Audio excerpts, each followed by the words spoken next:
What up, my freaks? RuinusInsight here with part 14 of my Total War Warhammer 3 modded Tyrion Immortal Empires expanded campaign. I got it right that time. So as we saw last time, also doesn't Middenheim look absolutely fantastic with the Lost World mod? It actually has Ulrich's Thunder on it. I wonder if it's going to be part of the DLC.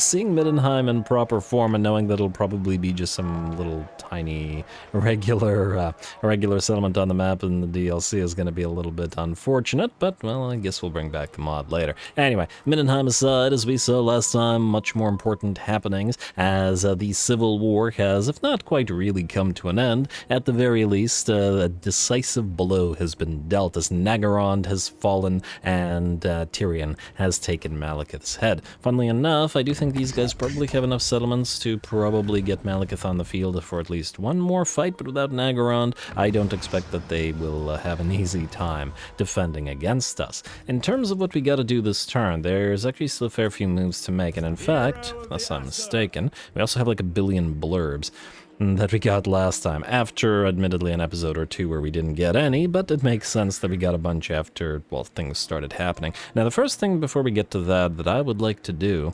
is finish up the recruitment with Sarah here, because lead by experience will end the next turn, and I think we'll want to get a few more things here.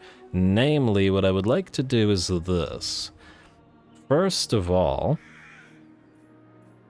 where are we here? Actually, you know what? I would like to get one more gate guard, actually eventually an exalted gate guard, but I want one gate guard to be amongst the artillery piles.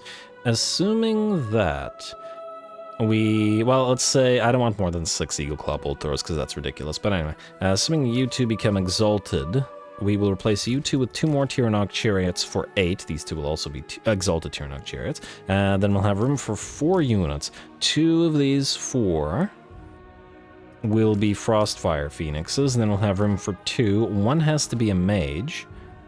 Oh, and then 1 gate guard. Right. So, Frostfire Phoenixes, chariots, gate guard, and then mage, and that's all we'll have room for. So therefore, okay. You will recruit that gate guard. I guess we could recruit, in theory, one of the Eagle Claws and replace one of the other Eagle Claws. I mean, sure, why not? Let's just do it now. Let's do that. It'll take 3 turns. Then, I guess what we could do is this. They're going to be costly, but let's do 1 exalted Tyrion chariot like this. And then, yeah, it'll take 5 turns. Whatever, it's not like you're doing anything.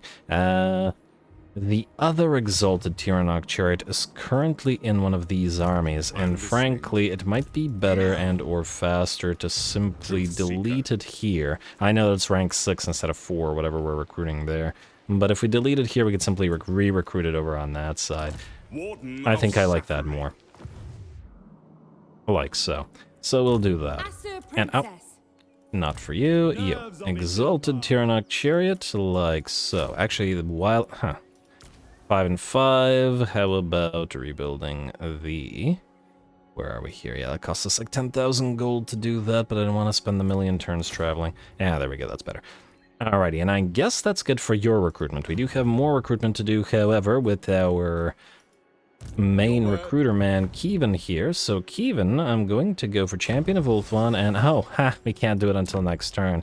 Okay, we'll have to wait until lead by experience. Doesn't stop us from getting lords and heroes up and running, but, you know, nonetheless. Alright, then in that light, we will wait. You are good for now as you are, minus you. I would like you to have poison.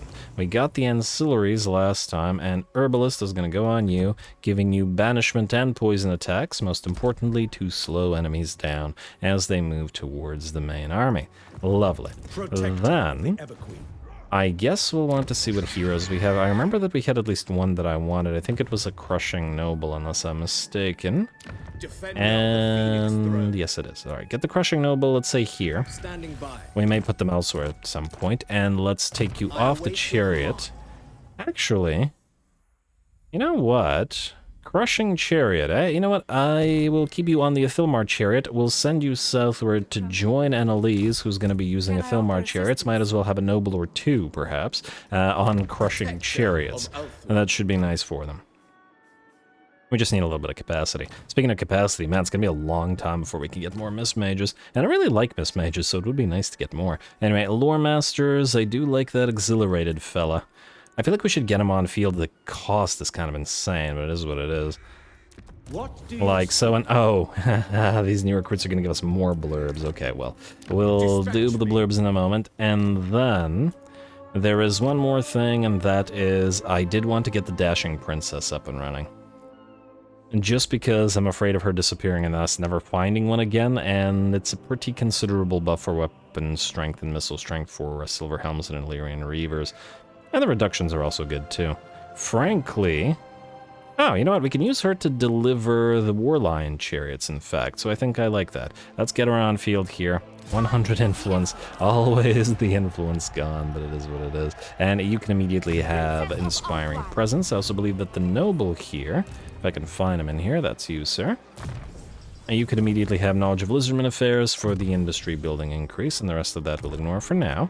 And there's another Arathon. This is like the third Arathon, but I feel like everybody heard of the Eagle Prince, and now everybody wants to name their guys that. We definitely want Deflective Pattern for any army that has Lore Masters and Swords Masters.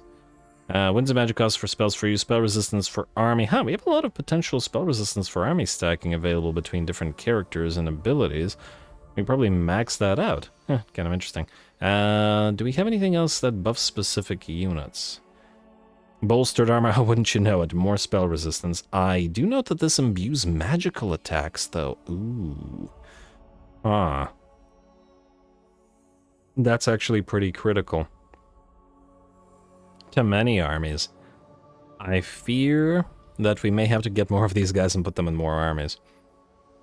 I mean, fear maybe is the wrong word here, but yeah, that's pretty important.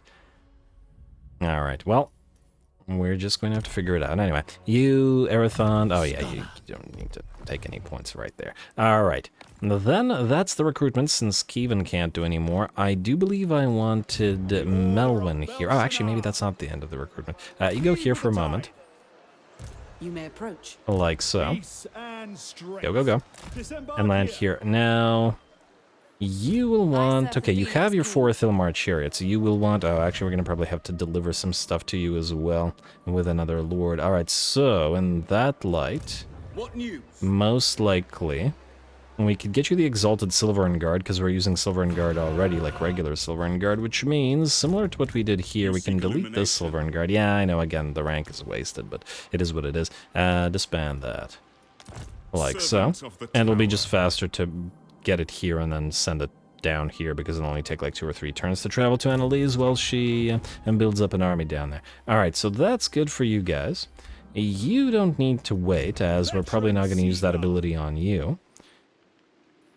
And I would like you to get some Lothern Sky Cutters. Assuming we keep the 2 Eagle Claw Bolters, I'm not guaranteeing it, mind you. Let's do 3 regular Sky Cutters here. I may switch it later to 2 and 2, but I haven't decided yet what this army is going to look like.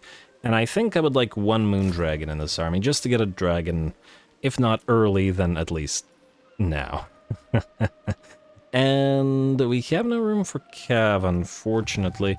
I wanted some Silver Helms. Actually, funnily enough, you guys cannot be upgraded to Silver Helms. Spearmen can, however, at rank 6, and funnily enough, you can as well. So we'll keep these spears, upgrade them to Silver Helms, keep you 2 to upgrade to Silverin Guard, also at rank 6, and then get a couple of Exalted Silverin Guard in here as well. You're going to need a couple of Nobles. The Lions are to be replaced by Chariots. And is that too many units? Wait a moment. Assuming that you, 1, 2, 3, take the place of Lothern Skycutters. You 2 become Silver Helms. If you 2 stay, we have Silverin Guard, Silverin Guard, Silverin Guard, Silverin Guard, which would leave no room for Nobles. And we want 2 nobles. We already have the mage here. We'll keep the mismage because it makes sense with the skycutters, meaning we'll need to either remove the eagle claw bolt throwers, which we could in theory replace with a skycutter, especially a bolt thrower skycutter. We could just upgrade them. And just the one should do. It would keep the rest of the army a little bit more mobile, I suppose. Maybe that's the way we do it. Although admittedly, you do reduce the firing ability of the bolt throwers. We could also do 3 regular skycutters and 2 bolt thrower skycutters. Yeah, that's what we'll do. Anyway, we'll figure that out as we go. For now, though, I believe that's it for the recruitment. There goes, like, I don't know, 20k or something like that. Let's do one of the many, many blurbs. Hopefully a poignant blurb. Alright, well, since we're taking stuff up here, Hag Hall. The death hags stationed here by Morathi had been slowly poisoning the witchwood with their blood magic. For too long had the wood elves suffered their trespasses as they sought out the poisonous herbs necessary for the witch's brews, and so it was decided that their blight would stain the lands no more. Gladeguard emerged from the wood's edge and set the Hag Hall ablaze with their starfire arrows. When the death hags emerged from their flaming hovel and charged at the attackers, the Gladeguard switched to their hagbane arrows, and the slaughter began.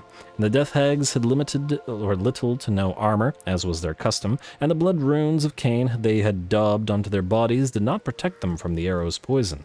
Not one among them survived the slaughter, and the Gladeguard retreated back into the forest, leaving the hall to burn down to its foundations. Well, we have it now, so hopefully they don't attempt the same. Let's do one more. I'm gonna say, well, I guess we could do it in order. The Citadel of Lead at Albion. Towering above Albion's mist-cloaked shores, the Citadel of Lead has stood since time unremembered. A vast temple fortress of tarnished metal that predates even the oldest tales of the Truthsayers, the natives of this land whose first disciples were allegedly taught by the Old Ones themselves. The structure's warped gates and bowed spires gleam dully in the island's perpetual rain, but no seam or join mars its surface. The natives insist it has always been there, older than the standing stones themselves, and for millennia no living soul could find an entrance. Giants skirted its shadow, villagers traded stories of unseen occupants, and the Truthsayers guarded its mystery as a sacred riddle best left unanswered. That changed when Kessis, one of the most venerated Truthsayers, deciphered an ancient rite that promised to unseal the temple. He vanished into the citadel, followed in time by others who sought to learn his fate. None returned for months. Then, on a single black night, unnatural lights blazed from the citadel's few windows, and the mists began to clear. When the missing Truthsayers finally emerged, their proud forms had twisted into hunched silhouettes, their faces hidden beneath cowls. They spoke of a new master within and urged their brethren to harness the power of the Ohm Stones for purposes the Old Ones had forbidden. Horrified, the council exiled them. Thus were born the first dark emissaries. Lovely. Alright, so that was the Citadel of Lead. We'll do Longi and the White Tower of Hoeth afterwards. Let's do some moves and perhaps some fights, depending. Now, Influencer, you need to head to Caroburg. Our armies won't be able to reach there. You can identify what's there. I'm assuming it's rats, because it's either ruins or rats. And I'd like to double check before we move. It's rats. I mean, it's always ruins or rats, and 90% of the time it's rats, let's face it. So what I would like to do here is if we can grab Caroburg and Delberts by attacking the rats and taking their stuff, we can trade one for Fort Solace and the other for Tor Lithanel. I really don't like Lorelorn's location being held by the Empire, though perhaps in some ways the Aeonir are closer to the Empire than they are to the Asur. For those unfamiliar with the Lorelorn elves are like they're their own subculture essentially. They're a leftover colony from before the Sundering, and they kind of just stayed there. They're classified as wood elves. They're classified as wood elves by the game, and just kind of generally, but they're more like old high elves that live in the woods rather than actual wood elves. And at the very least, that's a little bit closer to what they are. Again, the colonial culture as opposed to the current culture of Ulthuan. We'll probably get a... actually, maybe I shouldn't have gone on a rant, because we'll probably get a blurb once we take it, if we take it. Anyway, let's hope that works out. Alistair, I would like you, sir, to move here. I'm actually thinking we should get you out of this area because this way you won't need to. Let's go here. You won't heal, but at the same time, actually, you will heal because we have the invocation of Isha. Yes. All right, beautiful. I just don't want you to pick up the freaking plague. It's got 4 turns. I swear it was 1 turn before. Did it re-spread itself? Oh, for the love of... Okay, well, hopefully it won't spread to this place. If we could get Fort Solace, we can at least pop a deplagification, but for now, I guess we're just gonna have to deal with it. Let's start with the homestead here. I like to fortify the place, but eventually. Anyway, I would like you, Colin... What? Oh, you're rank 10. Wait, no, you need to be rank 12. Actually, technically, you need to be a rank like 15 to get renowned and feared, but 13 for Elven Scholar, unless I'm mistaken, which is critical. And admittedly, fortuitous isn't too bad. Anyway, I'm gonna have you move here to Bellinaire. Absurd. Like so. Grab Bellinaire's Exalted High Elven Rangers. Like so. And then take Mr. Alistar's regular Rangers and replace them with these. Like so. Granted, this leaves Alistar with 1 less unit, but I feel like we can probably put some of these Rangers to use in different armies by evolving them into something else. Can we give you anything else from this army in order to make you continue moving? I mean, you'll probably be fine even without a full stack, right? I think they'll be fine. I don't want to waste high-tier Rangers, but then again, these will need to be replaced, but anyway, we'll just have somebody else do that. Yeah, you go to Bellinaire, although at the same time, wait, maybe you chase after Bellinaire. I have an idea. If you go this way, oh, actually, you'll need to travel to Bellinaire as well, now that I think about it, because you're both going to be part of the same sort of army. And go this way. You're going to have to meet up with Erathon, and then Nishanra, you're going this way as well. Join everybody here. And Colin, you can follow... Actually, I'm almost tempted to say Colin should follow Alistar. You take the Rangers then. Colin can follow Alistar and leech XP until she's ready to go off on her own. You can... Oh, did that the wrong way around. I do this.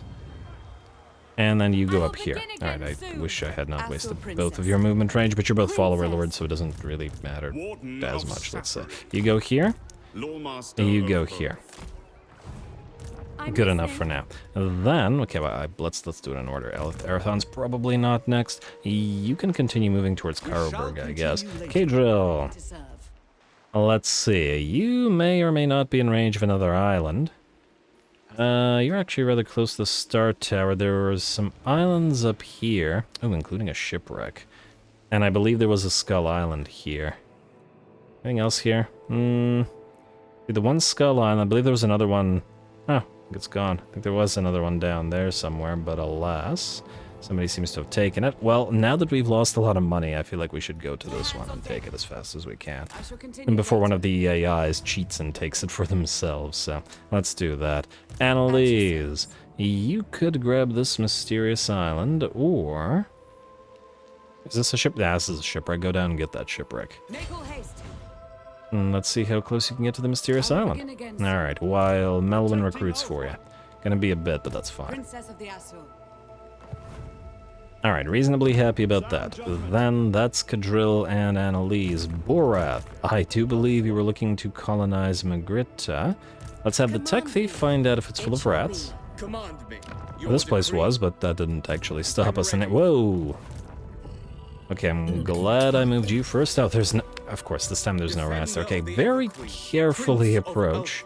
In fact, go into ambush stance. We're not actually at war with this guy. I want you close enough to colonize, but not to get wiped out. I assume these guys will fight, but I also assume that Morgar will win. Although... Some good stuff here. Huh. Alright, well, we'll see how that all works out. Kevin will recruit next turn. Leia Quinn. Okay, so you two need to proceed here to Safari. Also, speaking of Safari, next turn. Hoping we have enough influence to grab Safari as well. You and you are gonna go here. And we will build stuff.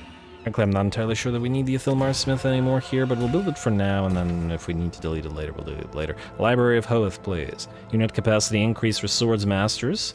Beautiful. We'll deliver 4 Swords Masters from this place to Bellinera, I guess. And what else can we build here? Or do we want to build? Can't build... Oh, I guess that thing takes place of the Mage Tower, which I guess makes sense. Can actually build a Library of Hoeth, which I feel like does make sense, but at the same time, we need as much noble capacity as we can possibly get. So I think, nonetheless, I'm gonna say go for the noble capacity, so go for the Elven Gardens. This is all that's needed, so you can switch back to Banish Corruption, as nothing else will be upgraded further here. You two, do you need to move anywhere? We're about a couple turns away from starting to build up an army for Alariel, so maybe there's no need to travel very far with her. What do we got here? Okay, no, you're already at tier 5. You're nowhere near to tier 4. This place will be, but I'm not sure that we need to send Alariel all the way up there. Although, if she loops around to Torkar and Torkarali, they're both 5 turns away. Maybe we should move up there then. Wait, how long is this place? Oh, you're also 5 turns away. Wow, okay, so 4 of our provinces are all going to go to the next tier on the same turn. Alright, fine, fair enough. Both of you this way then. We'll start here at Toranlek, and then we'll move through Torkar, Torkarali, and Elisali, build them up both to tier 4, and then as soon as they're there, we will, I guess, send Alariel off. Alright. I think it's time for a fight. That was long enough without one. I know that there's one here. Malice Darkblade. Arathond. I believe we're going to get your defeat trade, Malice. You're foolishly in a march stance, apparently foolishly decided not to attack Eltharion. I don't know what the deal was there. I guess the anti-player bias made him ignore Eltharion despite being weaker and right beside us, and go for us instead. But I'm not complaining, because Malice has a decent defeat trait, and I'm sure we can make good use of it. Are you a princess? You are, yes. Alright, so let's attack. Lady of Ulthuan. Alright, oh wow. This is, I guess, a starting army. He's got a Bloodrack Shrine, he's got that Scourge Runner Chariot, and a couple of a Cold One Knights. Well, he's about to not have those anymore. Though Sarkhan's form is going to be an issue for us. Let's see how much of an issue in... Wait, wrong one. Right now.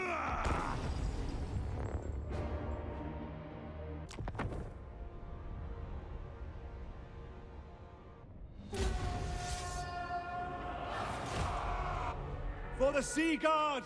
For Ulthuan! For all Asur!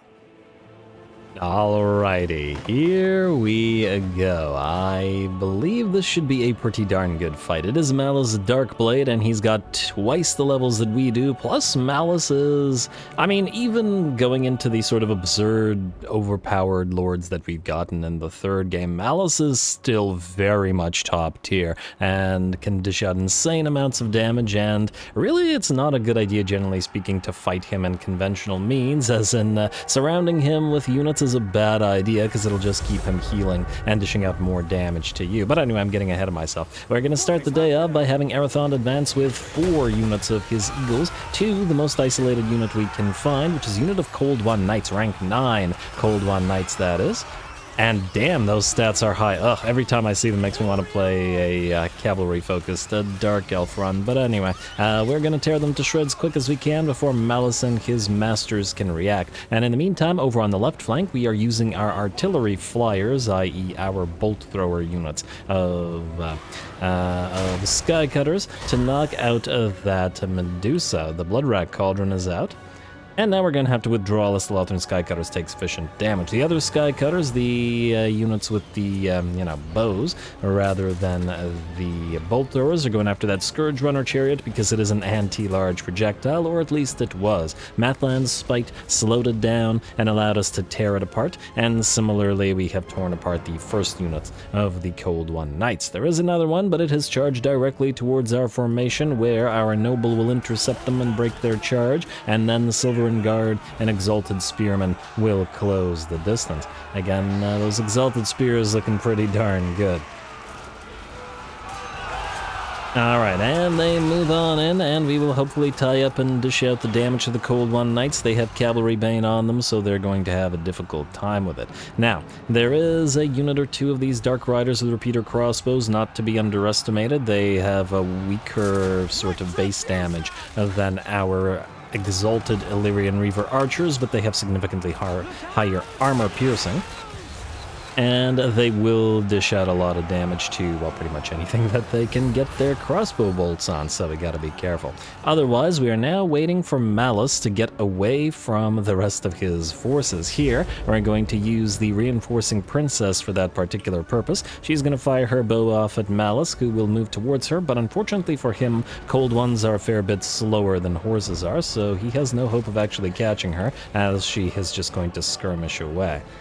Lovely. That'll hopefully keep him busy for a bit, and more importantly, it has kept him away from the 3 units here. 1, Mathland Spite slows down the Dark Riders, and a unit of, or 2 units of Eagles touch down upon them, led by Eataine, as they are a critical enemy. And then 1 unit each per a unit of Dark Shards, with the Eagles tearing them apart in similar fashion. This is the way that we play flying armies with with the Eagle focus. And that is isolate and annihilate. And it does work reasonably well. Here, the Dark Shards, both of them are destroyed. The Dark Riders are destroyed as well, though Malice, by the looks of it, is starting to head towards our main stack, as he has given up on chasing down the princess. Unfortunate, but oh well. Ooh, Murderous Mastery activates. We're going to try to tie Malice up with an Exalted Spear unit, but actually, he doesn't want to fight them. He's going to head directly for our reinforcing mage, Natalia. Which I guess is not so great. He can kill Natalia in like 3 or 4 hits most likely. That's 880 without buffs. So what we're going to do is back Natalia off towards the edge of the map, with the purpose of withdrawing her, like so. Malice hits her, punts her into the edge of the map, and the withdrawal gets her out of there before he can kill her. In the meantime, this is serving to distract Malice, and his army is on the verge of collapse. Bounce power has shifted to about 85% in our favor, and though a few units still remain in the fight, and some of our spears have suffered severe damage and are in the process of routing, the spears aren't the real, well, they're not really actually part of this army at all, or they won't be soon enough, so we don't really care about them. The Eagles are more or less fine. A couple of them have taken some damage fighting some of those anti-large handbows, but otherwise almost all the enemy units have at this point been destroyed, and just going to tie up and destroy those that are still in the fight. And soon enough, only Malice will remain on field. Actually, speaking of Malice, where is he now? He was moving towards the Mist Mage, if I recall correctly. There he is. He's going after the Mist Mage. We fire upon him with all of our Sky Cutters, and it looks like he has taken Sarkhan form, and we'll continue chasing the Mist Mage down. Similar to what we did with our Archmage, we're going to move the Mist Mage off of the battlefield and cast the Mathland Spite once again to slow Malice down, so that we can keep pin-cushioning him while going after everybody else. One of his masters has broken. Another master we have allowed to close the distance with the princess, but with all of these eagles and sky cutters floating overhead, it should be no issue to bring this master down as well. And I do believe Eataine was in the process of defeating the other master and the Black Ark Reaver down here. In fact, has defeated the other master. The Black Ark Reaver remains with a greatsword as well, but not for long, as it looks like he will shatter, leaving Malice alone on the battlefield. Malice in Sarkhan forms down to half HPs and caught up with our Mist Mage, but it's time to walk off the battlefield, and thank you for punting us forward once again. At half HP and the only unit remaining, we don't need to close the distance with Malice. We'll make sure to chase down all of his lords and heroes just to have something to do, but they're going to be destroyed regardless. And now Malice has to find a target to actually heal up at. He is actually going to activate his ability here over the Sky Cutters, and by the looks of it, Reaper of Souls will do a fair bit of damage even to these units, which you wouldn't expect, as in you'd expect this to hit, I mean, you're using it against infantry and stuff usually in blobs. But oh well. It does a little bit of damage. Unfortunately for Malice, he's reached his healing cap, and he's down to 10 or so % of his HP remaining. A few more bolts, a few more arrows, and he will fall. Ooh, those look like they went just a little bit wide. He keeps zigzagging, at the very least slightly. Could maybe use some things to slow him down, but it looks like it won't be needed. And one final arrow from the princess actually finishes him off. That was nice to see. A Pyrrhic victory because our melee units suffered damage, but it does make sense as most of the army is flyers, and they're not really there to support the units that are not supposed to be there. But overall, divide, conquer, destroy, it worked out.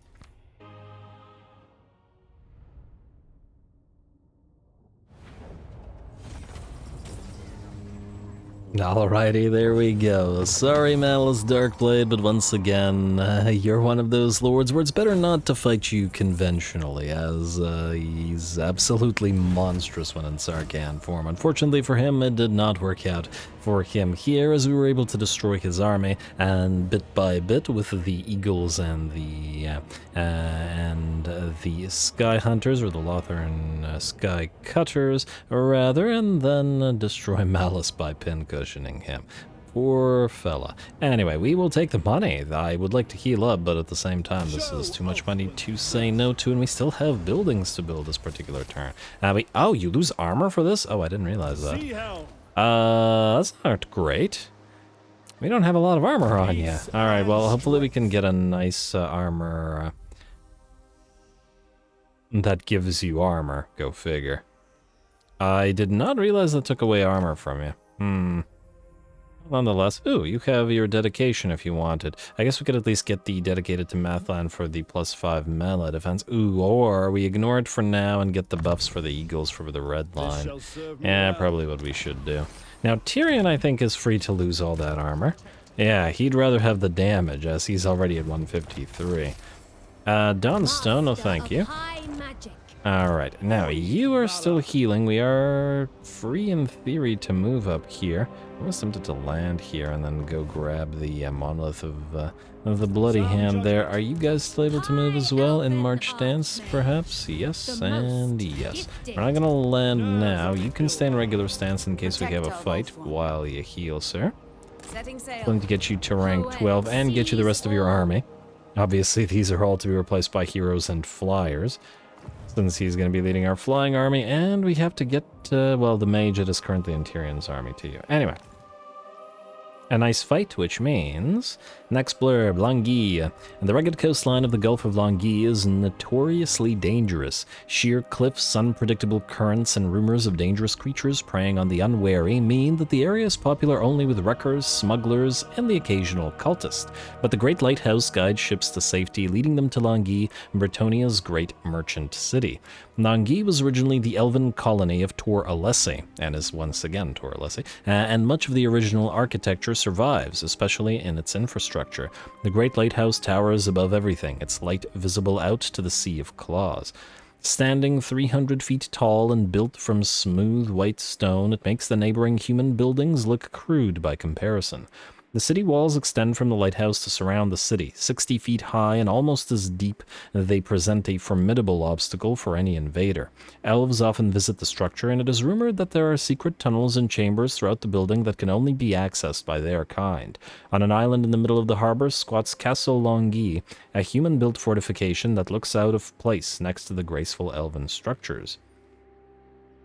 The city's inhabitants are proud seafolk and see every day on the water as a challenge. It's a rare family that doesn't have someone out at sea, whether fishing, trading, or serving aboard a Bretonian warship. Returning safely is an event worth celebrating, and local taverns come to life in the evening as the fishermen bring in their catch. Ships of the Bretonian fleet can also always be found in Languille, including one or two of the great galleons for which it is famed. Many locals serve on Bretonian warships, and the fleet is looked upon but with favor by the city. Off-duty sailors sometimes cause trouble, but the locals forgive a bit of roughhousing in the dockside inns, as long as everyone can walk away from the encounter. Duke Taubert once made his home in the city, but 5 years ago he moved south to Grascar Castle, and has not returned since. In his stead, Godemar Fitzgodric serves as his steward. Godemar is the wealthiest merchant in Bretonia and head of the Brethren of the Lighthouse, one of the most prestigious merchant clubs in the kingdom. He has great plans for Languille and has already ordered construction 4 new watchtowers to protect the city. Nice to hear about the merchant class of Bretonnia occasionally. You hear a lot about the peasants, you hear a lot about the jerk faces, I mean nobles, and then you rarely as much hear about the middle class. Obviously, Bretonnia's merchant class is not anywhere near to the sort of rising middle class that you have in the pre-industrial empire, or industrializing, I should say, empire, but nonetheless it is there, and it is of pretty great importance. Anyway, I digress. Let's see, what do we have next? Corel. Guardian of the Phoenix. I thought I moved you. No, I didn't move you. I moved Bellinaire. All right, you will go, and I guess besiege Castle Dragonfels. Oh, so you have that Mistmage, which we could probably put into another army, which we probably should, because again, we have little... Hello, you have a Mortis engine? Huh. That's going to be concerning. Anyway, get ready to besiege it. We'll see if they sally out. And you have reached another rank, so... let us get you. Speed for the entire army is pretty solid, but I think... oh. You're not technically... well, I mean, I guess you are technically using these lines. I'm a little bit wary of getting Berserk on them, because it's, you know, it's iffy. You're waiting for your chariots. And you're well, I guess you have the Pure Main Company, so they'll benefit from, well, Pure Main Company. So let's get that as well. And we'll get you some of those Exalted White Lines and regular White Lines as we recruit next. Or, well, we won't get you an Exalted yet because we need to get Tier 5 out of the Gates of Lothern, but, you know, we'll get there eventually. Anyway, a nice little bit of movement for you, and as soon as we end the turn, most likely the enemy will hit you. What do we have next? Leia Quinn. I thought I moved you. Oh, you're another Leia Quinn. Why must there be so many Leia Quinns? Trillian. You are who? I don't even remember who you are. Mage of Beasts. Mage of the White Tower. Thinker. You were a tech thief. Though funnily enough, Mage of Beasts. With what again? Your will. Just hero action success chance. I'm almost tempted to put you in an army, but anyway. Just go for tech thief for now. We need more tech thievery after all. And you are waiting for focused mind. Steel tech from, I'm going to say Grand. I would like to see what's going on up here. It looks like most of northern Nagaroth has been taken over by Chaos. Is that level 10 yet? It did not level 10 yet. Okay, well then. Shame. Onward and upward. Nope, not Leia Quinn. Harond. Who is Harond? He is a Mist Mage, another Mist Mage that we were temporarily going to put into one of these armies because we got him from a Confederation. At least until we can get a Mage for Hennermara. Influencer. I would like you to influence at Skaven Blight. Odd place to influence, but whatever. Get that buff for secure influence as well. Alright, who is next? Another influencer, go figure. You, Sartosa, once again, please. Success, and there will be carnage. What kind of influence is that? It's the kind where you secure influence by murder. Hey, I mean, it is Tyrion in charge, so, you know. There will be carnage, I guess. At least some carnage. A decent amount.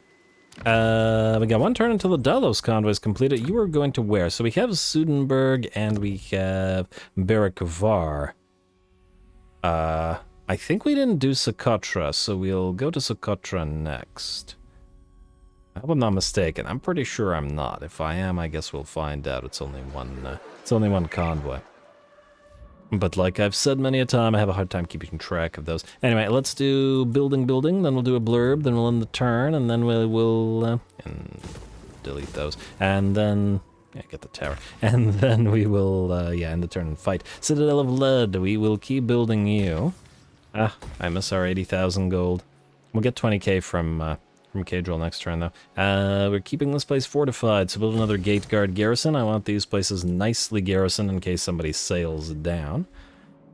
Should keep the rest of our territories safe, I hope.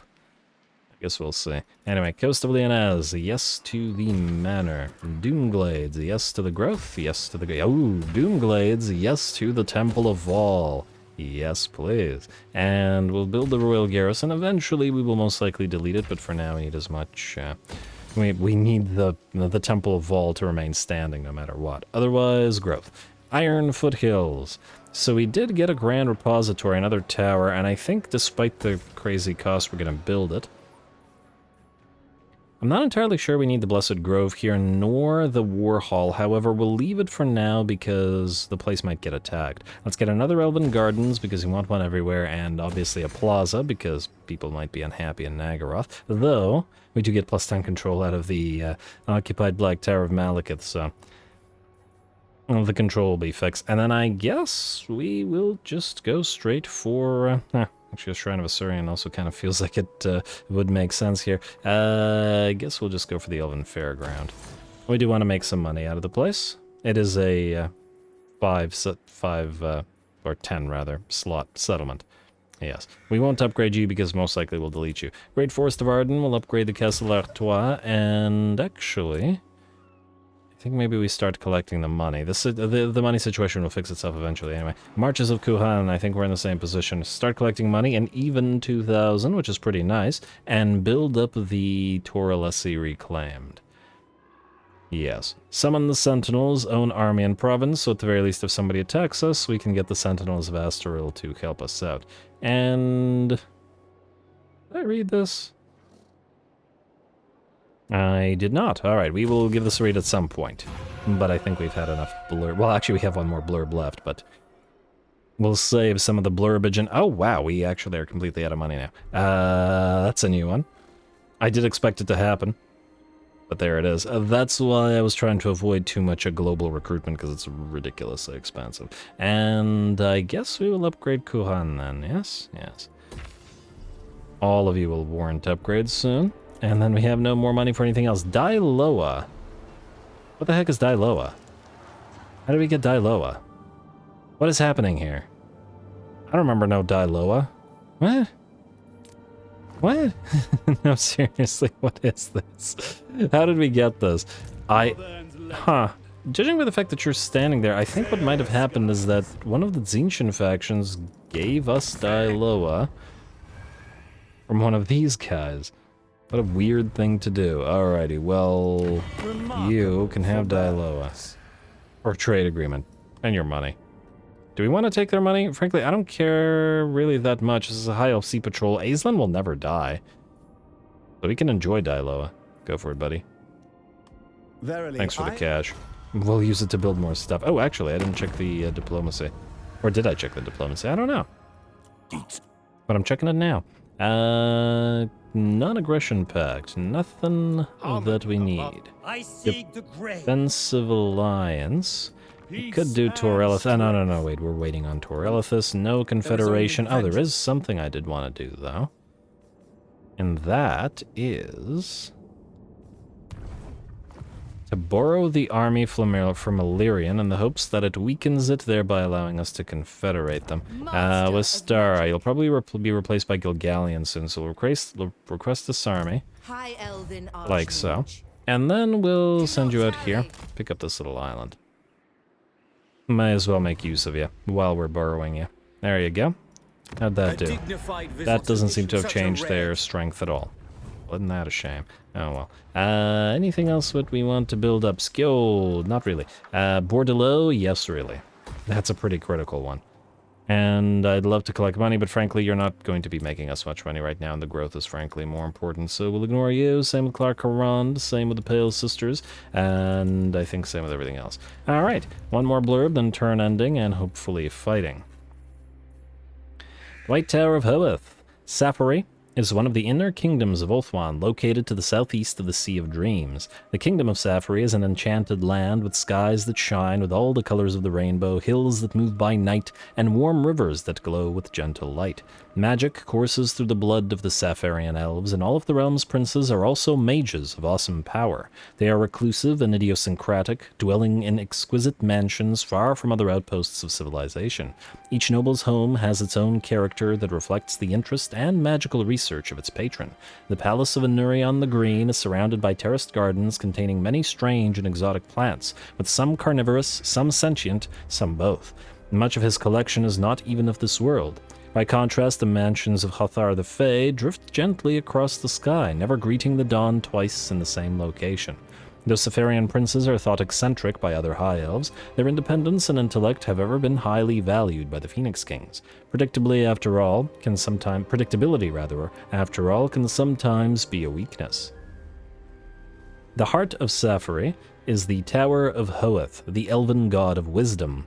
This is the greatest repository of magical knowledge in the world, compiled? I'm pretty sure it's supposed to be compiled. Compiled down the centuries by high elf mages and scholars who dedicated their lives to accumulation of magical lore. This bone-white structure is almost half a mile high, a feat of engineering made possible only by magic. Its approaches are guarded by rings of illusion and mazes of spells ensured that only those selected by the lore masters of Hoeth ever find the true path. Those who seek wisdom here will find it. Those who seek power for power's sake are never seen again. All right. And just to double check, I assume that was the last blurb, and the next one will be... Oh, actually, no, we got one more. The Blessings of Lilith. The next one would have been the end of the Civil War, right? Oh, and we got the Lore Masters. All right, we're going to do a lot of reading, but at the same time, I will make this a longer episode to counteract it.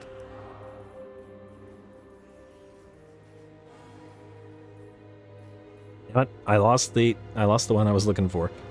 I wish they appeared in one little area of there. Oh, this is a reasonably short one. Anyway, during the Golden Age, the goddess Lilith presented 3 gifts to the elves. The first was the Star Crown, said to have granted the bearer vision of all times and places known to the gods.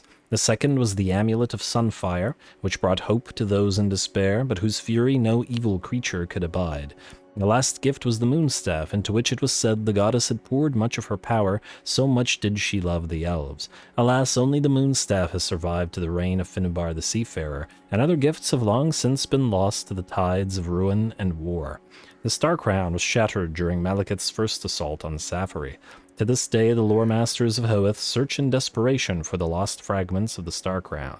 Even the merest shard of the crown contains great power, and many an elven mage dreams of harnessing that might to his own ends. The Amulet of Sunfire was lost forever during Morvail's reign.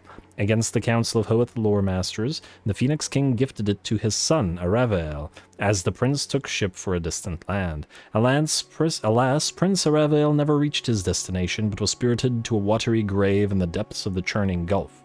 The Amulet of Sunfire has never been seen since. Well, isn't that a shame? And then lastly, we had one more. Not the Civil War ends, but the Lore Masters, because we recruited one. It's in here somewhere. Lore Masters. That was the Blessing of Lilith. Oh, I missed it again. A moment. Ah, there it is. Glittering Host, Lore Masters of Hoeth. The path of the Swordsmaster is not the only one taught within the Tower of Hoeth. Here can be found many disciplines of art, magic, and war.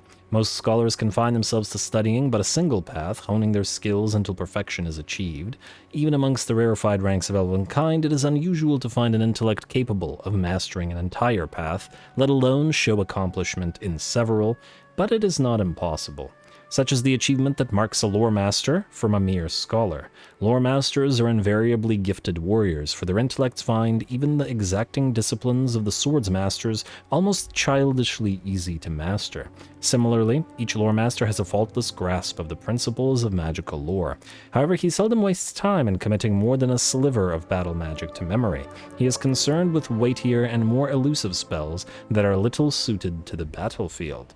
Beyond this, it is rare to encounter 2 lore masters who have trodden the same path to illumination. Even to an elven mind, the realm of knowledge is a labyrinth, and none can explore all of its many chambers. Indeed, centuries of scholarship have left more than a few lore masters with a touch of eccentricity. Nevertheless, no commander will spurn a lore master's services if they are offered, for their synthesis of magical fury and swordsmanship is truly formidable. End turn. Alright, let's see if we can get some of that cash back. And hopefully the undead will sally out, and hopefully we can deal with that Mortis engine of theirs. But frankly, if they don't sally out, they're going to have a bad day too, so good luck to them. And frankly, they're going to have a worse day. They have a better chance of winning in the field. What do you want? Why don't you stop frickin' fighting the frickin' Heralds of Ariel like a frickin' idiot? And what is wrong with the High Elves? This is why everyone hates you. Oh, good lord. No, seriously. giant pile of Dark Elves, Chaos, and Norskins right beside you. You have to declare war on frickin' the Heralds of Ariel, who are hurting no one except the Dark Elves. Good job. Are you jealous that they were killing them faster than you or something? What is this? Unbelievable. Anyway, hopefully later on, if they don't kill each other, we will use the influence to have them peace out. We just need the influence more for ourselves right now. Frankly, the only other faction I think that we will probably confederate will be Teclis. We'll leave Eltharion, Imric, and Lethanar to their own devices. Assuming that Imric isn't very close to dying. In which case we will confederate him, and hey, they will sally out. Coril, I'm sure, is glad. This is the last fight that we will get with his current army before we update it, so let's enjoy it while we can.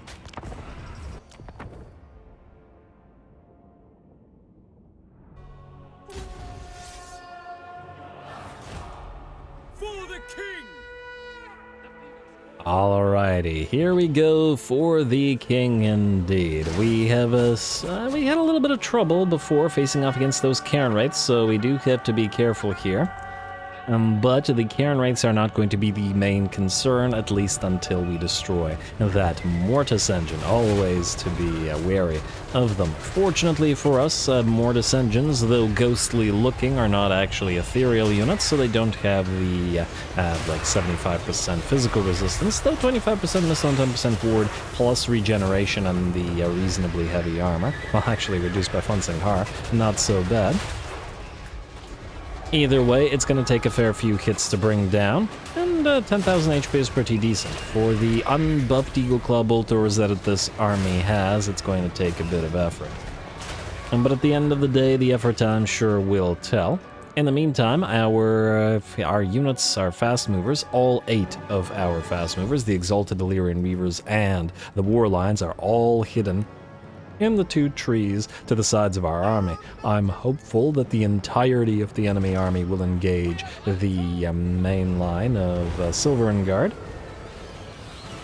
and that'll work nicely for us. In the meantime, though, the enemy brought 4 bats out to play. 4 bats versus 2 units of eagles and 1 mist mage. The bats are dropping to the sky, or from the sky, in droves as the eagles tear them to shreds. Over 100 kills on each unit.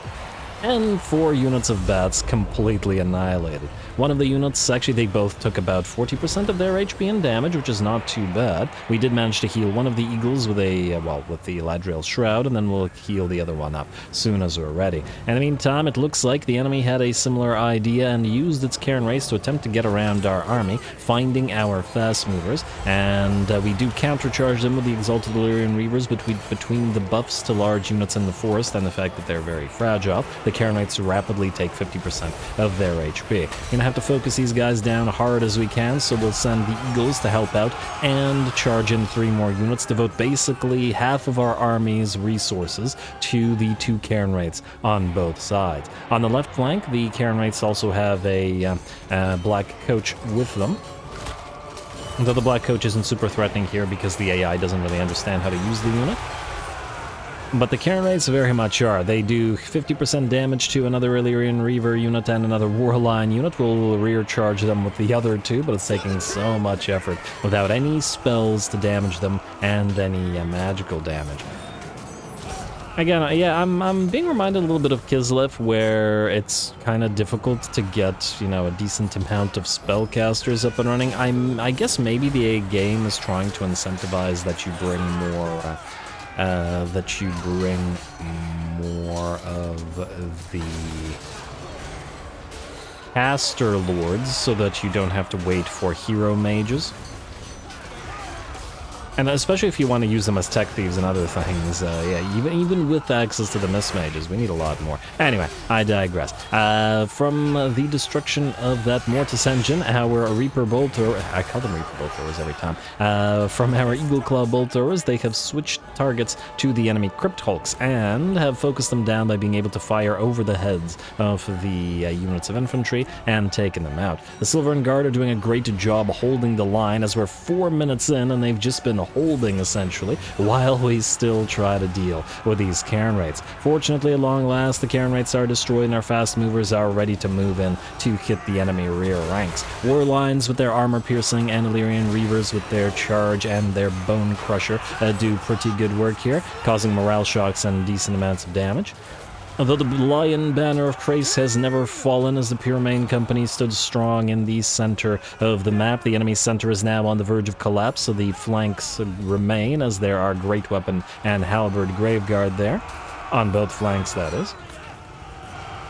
But now we can reinforce the flanks from the center, plus the fast movers getting ready to set up another few charges into the enemy. And the Puremain Company's armor-piercing Great Axes will lead. There we go, with the Illyrian Reavers falling on in. The enemy's armor sundered, their bones crushed, and frankly, all they have is bones, so it's gotta be pretty effective.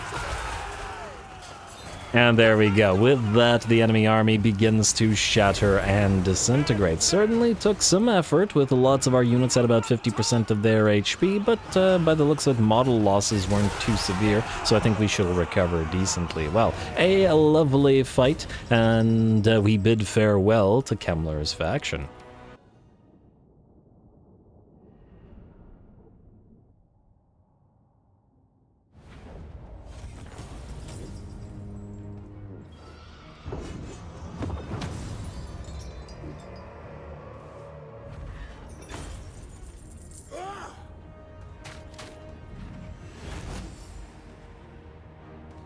Alrighty, there we go. We've got ourselves a pretty nice battle for Corhill, but the Cairnways proved to be pretty monstrous foes at 12 and 14k damage apiece. All of our eagles and our lions and our cav were bent to breaking those darn Cairnways, as we had no other magical damage to rely upon. I feel like perhaps maybe in this army we will actually get a... maybe we will get a Lichbone Pennant and put it on the Puremain Company, so at least we have them and Coral to be able to take care of things like this. Otherwise, that's like 2/3 of our army devoted to those two units, and not only that, but it took absolute ages to bring them down. Luckily, the Silvern Guard held against those Graveguard for a long time, so there was that. Plus, of course, with 20k damage, the Puremain Company did well there, and Coral took down the enemy Vampire Lord. Occupy. Lovely, and with that, I do believe Kemmler's faction should be destroyed. Might have been nice to pick up another military access broken with Sanyo clan. The Phoenix Weird, but okay. What are you doing, Sisters of Twilight? What are you doing? Why would you do this? Okay. Alright, maybe I shouldn't have said anything about Nagaroth. Maybe it was the Sisters of Twilight going after them all along, but usually it's not the Wood Elves that... I mean, with their isolationist trait, they wouldn't normally do anything like that. Really? The Wood Elves cancel their non-aggression pact. The dwarfs ask for one. I find this funny. I don't think you will survive against the Deserters of Katep or the Blooded Wanderers, however, so goodbye, sir. I somehow doubt we'll be seeing you again. Also, again, Musion looks really nice. Alright, any convoy stuff? Looks like no. Supervisor, constructor for Henner Mara, sure. Ambusher discovered. Oh, all the way out here. Okay. Why did we get... Oh, that's why it was broken. The Western Provinces Confederate Sanyo clan. Huh. Well, good for them. They're in trouble. They remain in trouble. They've been in trouble for a while, and they remain in trouble. Unfortunately, we're still too busy on our side of the world to help them out. Allied Outpost lost. Oh... they were the Cathan faction that we had the most allegiance with. I wanted to... Damn it. Oh well. Aratanod faction destroyed. Fecundite's destroyed. Empire! You did it. I don't know. I don't remember the last time I've seen the Empire take care of the Nurglites on their own, so I am duly impressed. What the heck is this? Why are the Disciples of Hashut here? Well, actually, I guess this is not too far from where they advanced. I think by virtue of not fighting the Kislevites, they just crossed the mountains and are just fighting Draika. They're ignoring Kislev, they're ignoring Karak Kadrin, dwarfs. Who are they fighting? Is it just Draika? It's just Draika. Interesting. The strength rank 16 though, so yeah, there is going to be a monstrously strong set of factions coming out of the Darklands and, well, all the Chaos stuff as well. But anyway, Knights destroyed Temple of Adeath in the Land of Chill. I'm surprised that we got a blurb specifically for this place, especially since we don't actually have a Temple of Adeath that we can build. Did we not read this already? The White Tower? Oh, apparently not. It's another one about it. Neat. I like that. Temple of Val. Oh, yes. We did just get the Temple of Val up and running, which maybe the Wood Elves are now upsetty about. Oh, well. Technology Research. Kieran Lord. Recruit rank +3. Oh, I could have waited on... Okay, well, whatever. Flamespire Phoenix. Our first Phoenix is up. Well, not our first, but shut up. Anyway. Convoy completed Dalos. Color of Shakara.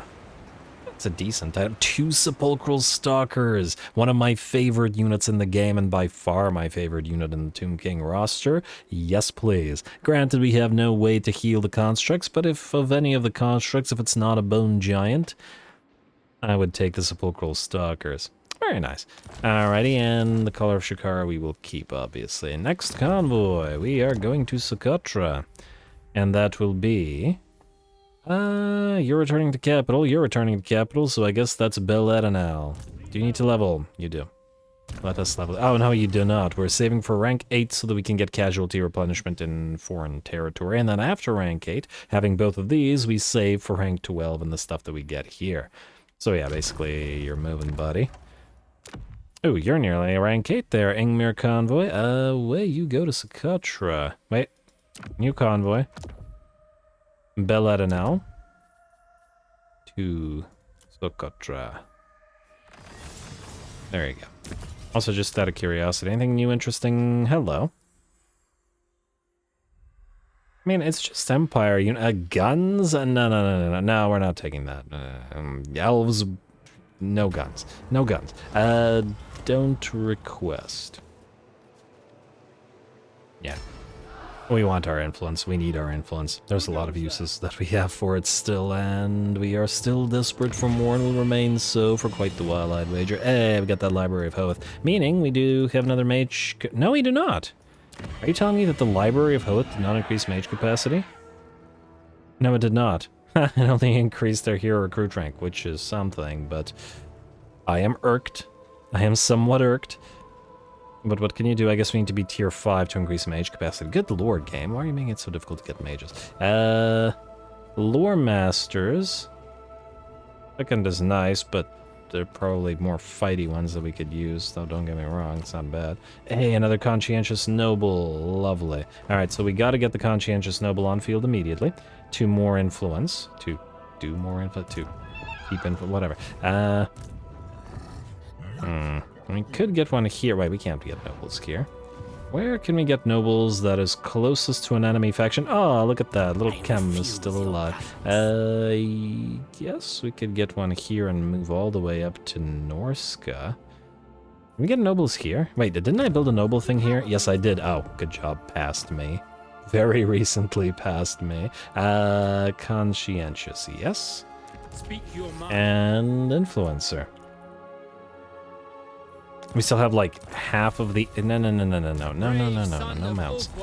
We still have like half of the patronage to do, so you know. Anyway, specialist, secure influence, knowledge of lizardman affairs. I always do lizardman for the industry buildings because I think it's better than the other stuff. The recruit cost and construction time is all fine, but it won't help you in the field against the well, anybody. I'm inclined to say assassinate or assault units, because I don't think anything else will help here. Yeah. We could also go through... Well, there is the enemy. Yeah, you know what? Let's go intimidating for enemy hero success chance reduction. And I don't know whether this works, but we may as well. Go for hero, and then we'll go for retinue trainer. What would you have of me? It was the important stuff. We'll hold off on the handmaidens. That was the noble. And we have no mage. We do have lore masters again, and we will double check them. Protector of Ulthuan. What do we have lore master wise? Oh, right, I did already check them. I don't dislike protected, but you're on foot. You're not likely to be a missile target, to be perfectly honest. The spell resistance is fine. I will think about it. For now, let's save the influence. Next turn, I'd like to use some... Oh, wait a moment. Let us see. Prescient and Entrepreneur. Another Punitive and Hawkeyed, which is meh. Avaricious and Dragonwilled, which are both fine. And I guess, yeah, there's so many mages that we don't have to worry about that one. Alrighty, Kevin. Oh. You know what, let's move some stuff. And see what we have to see. Are you able to reach Rakdo Gorge? You are not. We could loop around to Kragroth Deep, which would, in theory, allow us to get troops from Sarah a little bit faster and deliver them to you. Still have to wait the turn, but it's not so bad. You, Harond, we're going to join Hinnermara, who has an extra spearman. And I guess we could delete the spear. Which is sad, but... I'd rather you have a mage. And Hinnermara, you need to go to, I guess, Harkaldra. I'd rather to grab it before anybody else does. So let's go right here. We should be able to reach it in one bound afterwards. Stay in our territory. And channel. Lilith's Blessing. We'll move Harond up. Like so. And we'll select a new tech as soon as you're... Actually, I don't think we have to wait. Shield of Civilization is completely useless. However, it does lead to White Tower Scrying, which will increase our hero capacity and is quite nice. But it does cost 150 plus 200, so 350, which it'll be a while before we get that. I think maybe we'll go through Dutiful Citizenry into Honest Tradesman. Probably the better way to go about it. Anyway, Tyrion.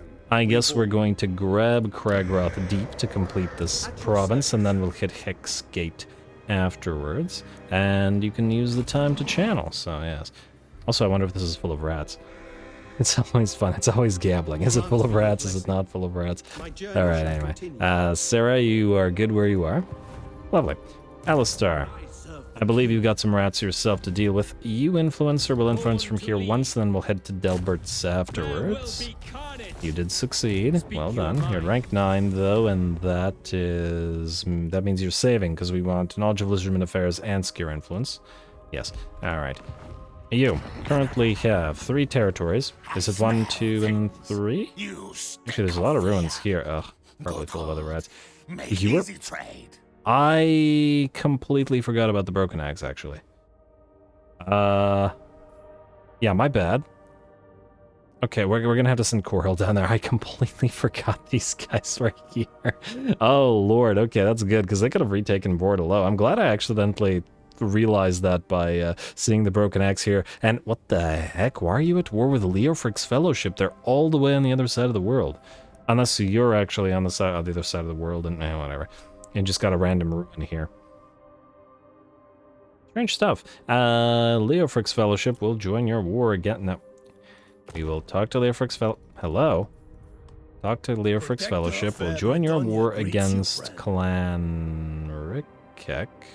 We're not trading with you because I don't want to piss off these Dark Elves because they might be the only ones remaining in a while. Let's go. Clan Rikek. Don't suffer. Take your money. I don't care if you live. It's not really our problem right now. Actually, and while we're in the diplomacy screen, let's diplomatize. Do we have any trade agreements? Very close on Arguelon and Talzin. I'd like to be more... Hey, yes. Finally. Wood Elves that... Well, actually, Arguelon's still a maniac and might declare war on everybody, but let's do this. And I'm happy to take their cash. Yes. Like so. Decent likelihood Belegar attacks them as well. I'm almost inclined to say military alliance with Orion, but let's wait for now. I'd like to also immediately... Oh, no. Both Kingsglade and the Oak of Ages are taken. Hopefully they just confederate. These guys will have to try to pay attention to them. Yeah. Durthu. Defensive alliance, military access, trade agreement, money.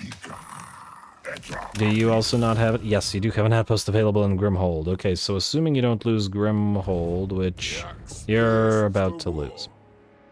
Damn Wood Elves. Yeah, okay, so this is then another issue with these guys canceling their agreement, but we're getting more and more relationship with everybody thanks to the Heir of Venarian. Out of curiosity, there should be a couple of other little Wood Elf factions around somewhere. Where are Wood Elves? So... Wargrove of Woe is going to be gone soon. Spirits of Shanlin are allied with nobody. How about you? Nowhere near to that, but maybe... How much would this cost? 7k? Okay, no, we just need to wait for more relationship to come up. What about Lotus Yakshi? Not allied with anybody, but not near to defensive lines. We just need one Wood Elf faction just to get access to their units. One will do, game. Please give us one. Alright, Alistar. Back to you, sir. Go into Noble Prestige, take Caroburg. And these guys can build a... whatchamacallit? A landmark here, so I think they will be happy about it. Auto-resolve. And occupy. Your prowess something something. Star Dragon for Alistar. Look, Star Dragons are cool, but I don't like how the game gives everybody a Star Dragon. It bothers me. Or just dragons in general. Brave son of Ulthuan. Demystifies them way too much. Carberg, delete this. Don't collect income. We'll replace that with a military structure to trade for Fort Solace so that we have a complete province here. And for Torlithanal, because it should be in Elven hands regardless. Even if the Aenir won't be super happy about it. But I digress. Kedril, yes. Okay, let's do a quick blurb, one of the many, and then we'll do the fight. Okay, yeah, no other islands nearby. Okay, where for his blurb 1? I guess it's Temple of Adeoth. Alright. This temple is dedicated to Adeoth, the god of the all-consuming flame. He can be ranked as the least subtle of all the elven gods and prefers direct and forceful solutions to any obstacle placed in his path.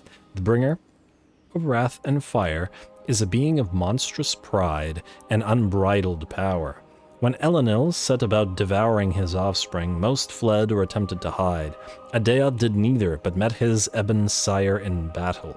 For 3 days and 3 nights, son matched father blow for blow in a conflict that shook the heavens and drowned the mortal world in flame. Adeoth knew that he was overmatched, but his hubris made concession unthinkable, and his anger lent him the strength to fight on. Nonetheless, it was a battle that Adeoth could not win. He was sure to have been vanquished had not Ladriel, Lady of Mists, blinded Elenil and spirited Adeoth away to the mortal world. As the millennia passed, Adeoth healed from the grievous wounds he suffered. I lost my place that day, but he has never forgotten Ladriel for interfering. He knew that the other gods believed him to have fled the field, and the shame of it hangs heavy on him. Even so, the bringer of wrath and fire knows he is destined to fight his father once again, and spares no effort in preparing for that inevitable battle. He labors beneath the mountains, crafting new weapons to aid his victory. Alas, Adeoth is a poor smith and too proud to ask Vol for aid. I find this very funny. Thus, every blade he creates is flawed beyond redemption.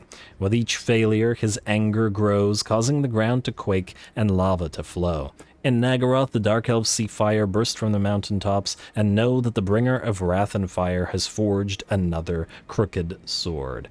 Or a dark blade, as it were. So Adeoth is one of the Elenili, son of Elenil, and the sort of destructive, the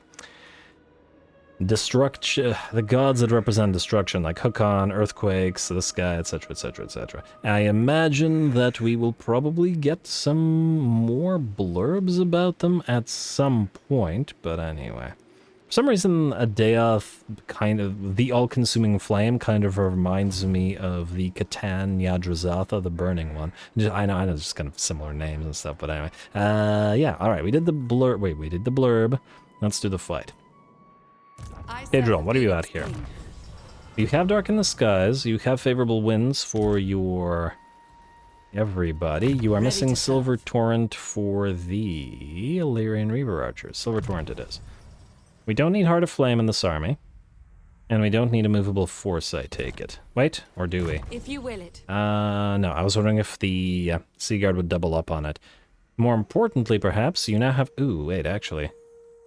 I just realized that you unlocked Regent of the Kingdom, which gives you access to... not quite to Master Archer, that's what I wanted for this. Oh, well. All good. We'll get it as soon as you level up again. Let's level up everybody else. Mr. Mist Mage. Let's get Supernatural Mist.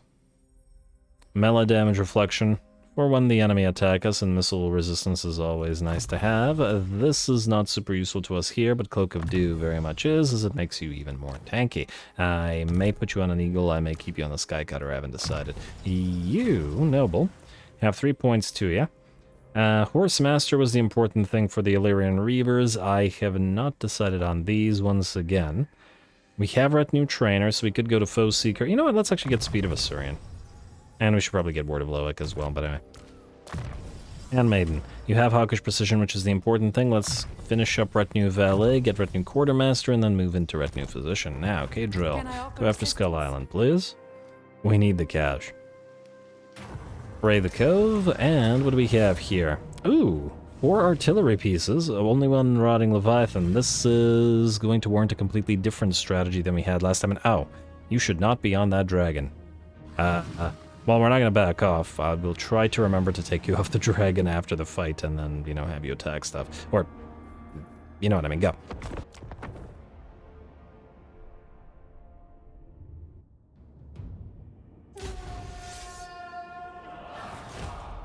For Asuryan! The Asa have no equal. Alrighty, here we go. The strategy here is going to have to be a little bit different than previously, thanks to all the enemy artillery. We're going to start the day off by enveloping our blob of units with mist. Unfortunately, it looks like the artillery does manage to get 1 volley off, so a tiny bit of damage, but otherwise the mainline units are hidden. The envelop with mist doesn't extend itself to these units, but that's alright. In the meantime, while we approach, while the entire army is enveloped in those hiding mists, our Exalted Illyrian Reaver archers have Vanguard deployed to behind the enemy army, rather, and all 4 of them will charge right into the enemy cannons and mortars from the back line. We will separate them and the enemies quickly with a Gem of Sunfire, popping off that weaker flame storm upon them, which I'm sure will do some damage. Get the charge, kill the crews, or at the very least severely damage them, and then back out. Quick little Moon Dragon Breath at the same time coming in from K-Drill, following up with her Reaver Bow ability on the enemy lord. The Dragon Breath pretty much destroying the enemy unit of Depth Guard, or at the very least taking out half of their HP, while our Mist Mage moves in to cast or summon Oceanids in the midst of the enemy formation. And with the enemy artillery destroyed, the rest of our units have moved up and now begin firing off their arrows at the enemy.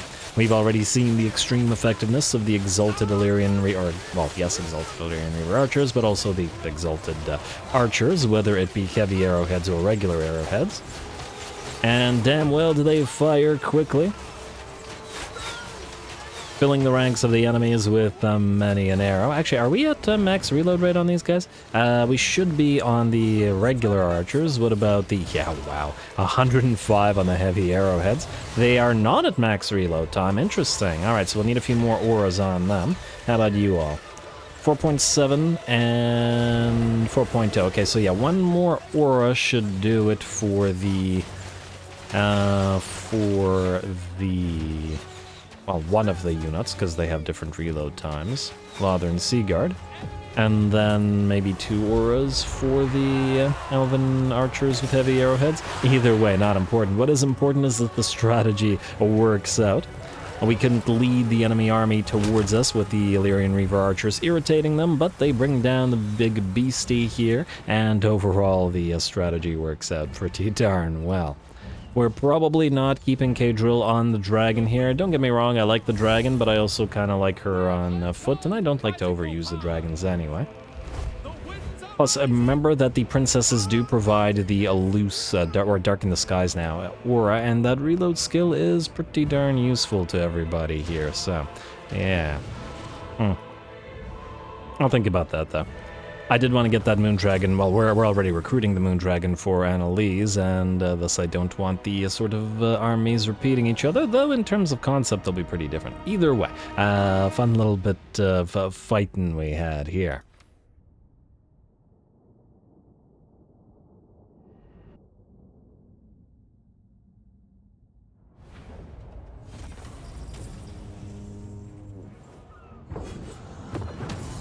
Alrighty, there we go. Completely different strategy taken from our previous bout against the vampire coasties in the island, but thanks to the obscuring haze and... I don't remember what the...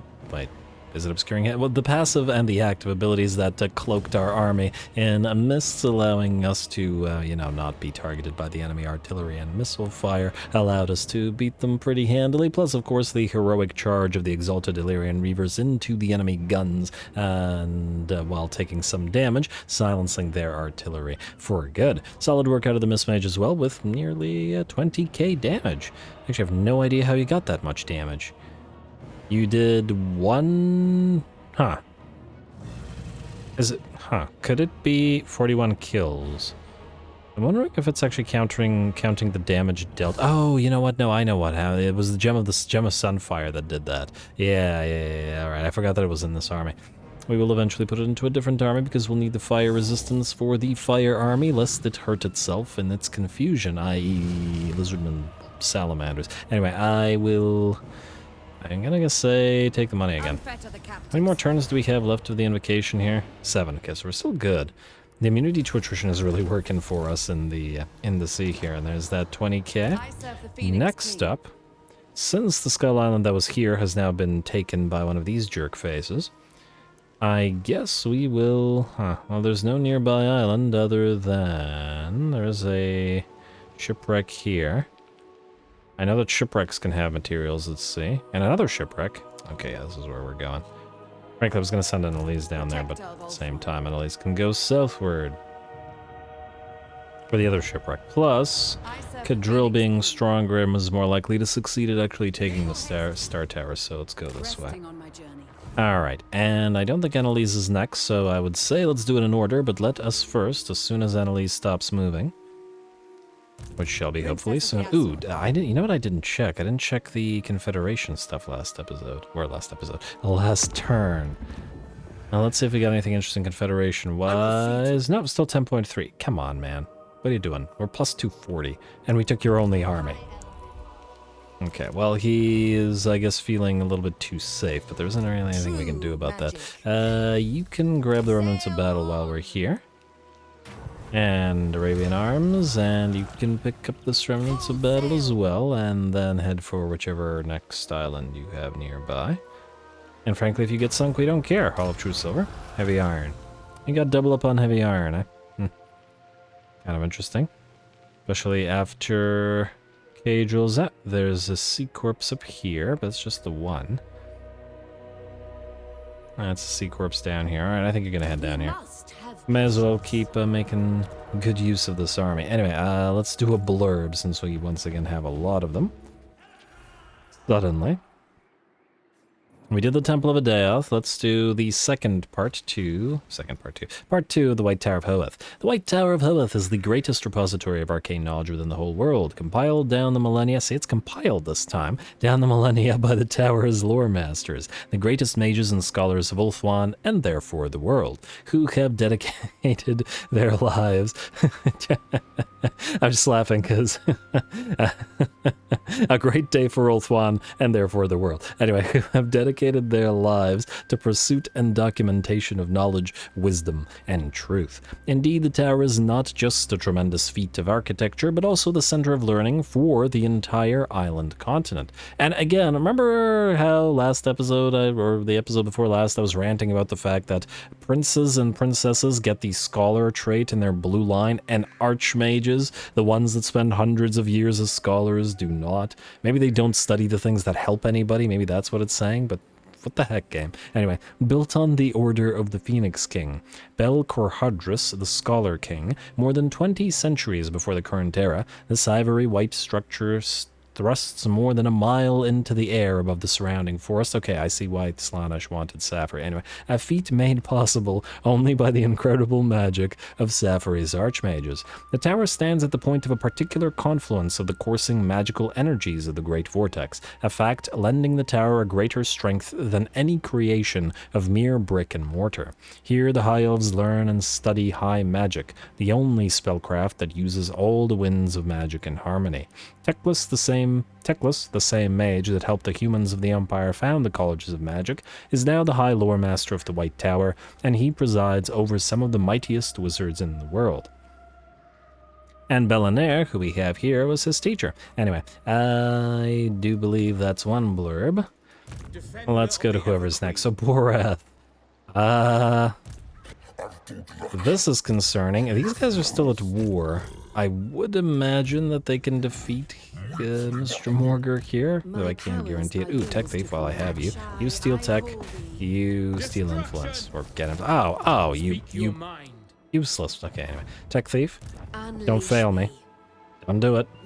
Okay, good job. Anyway, Specialist Blues. I guess we occupy Magritte. Colonize and leave it, just so that Morger can't kill you in case he comes around. Hamlet, and we can't upgrade you. I guess we could upgrade this stuff, although I hate to invest in it for it to fall.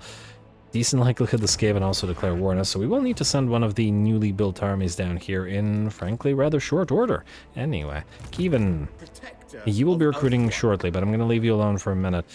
We need to go up to Tor-Anlek with both of you. I'm going to say move Ilariel first, just so that Leoquin doesn't get in her way. Cause of death? Got in my way. Anyway, Leoquin, you follow now. And then we'll build stuff at Tor-Anlek real quick, and then follow to these places, which will be ready in 4 turns. Loop around the island, and by the time we reach the next part of the loop, we should be able to get Ilariel her army. Harbor. Promenade. Why did I build a promenade here? Oh, right, because this is an all-red territory. Yeah, it's fine. Alright, and then go for the Elven Craftsman. Perhaps we may be able to unfortify the Shrine of Khaine soon, but not yet. As soon as Norska and the Dark Elves are no longer a threat, which admittedly may take a while. Anyway, Billionaire the Wise, you were going to do...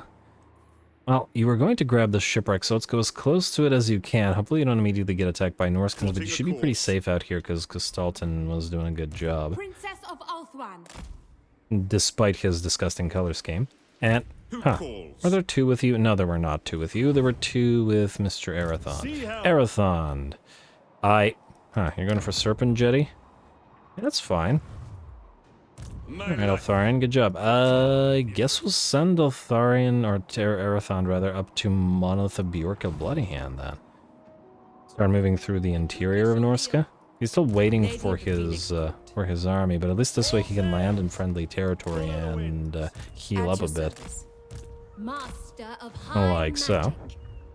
And like so. He's still not healing as much as I'd like, admittedly. I would like you to... And you're maxed out with replenished troops, too. Go figure. Alright, well. Lady of the Phoenix Court. Why are you healing so little? I don't understand. It's only like 20%. We're in green allied territory. And aren't we also getting bonus casualty replenishment rate? Plus we're getting a 10% constant casualty replenishment rate. This seems very little. Am I crazy here? With maxed out replenished troops plus 17%, plus 10%, you should be healing way more. What is happening here? I have no idea why this is like this. Lady of Ulthuan. Very strange. Oh well, what can you do? Anyway, Corhill, you're next, buddy. And since I remember that we have to go to Massive Orcal, to Massive Orcal ye shall go. And this way, we'll hold on to Castle Drakenfels. Frankly, we may want to wipe out Ziflin. There's 2 reasons for this. One being that we wouldn't share a territory with them. 2, the fact that Durthu pretty much always fights them. Yeah, see this? If they get strong and the orcs are gone, they will definitely declare war on them. So yeah, even if the Empire doesn't like it, I feel like it's something that we probably will have to do anyway. For those recalling my Bretonia campaign, yeah, they caused some issues. Anyway, or maybe it was Durthu, but either way, we ally with Durthu here. Anyway, Yorian, you are going up here to join Billionaire. Oh, there were 2 of you. And then Colin, I believe we were going to send you, if I can just click you, thank you, send you around to Alistar. Oh, I did not have you leech XP here, my bad. I should have. Definitely my bad. And on to Delbert's next. Annalise, I do believe you have a little shipwreck. No, it's a mysterious island, meaning you can stay in your march stance. Aggression. Mathlan's Blessing, and then go as close to this shipwreck as you can. Grab that. and then on to the Sea Corps for the next one, and just keep floating around until Melwyn builds your extra troops, and until we ferry the Exalted Silver and Guard to you. Good. Leia Quinn, which one is this? Oh, right, this one. Yeah, you just stay there. And Carthinia, the Dashing. You stay here, you will be transferring some stuff. Just channel, I guess. You'll be getting your own army. Lots of horsies.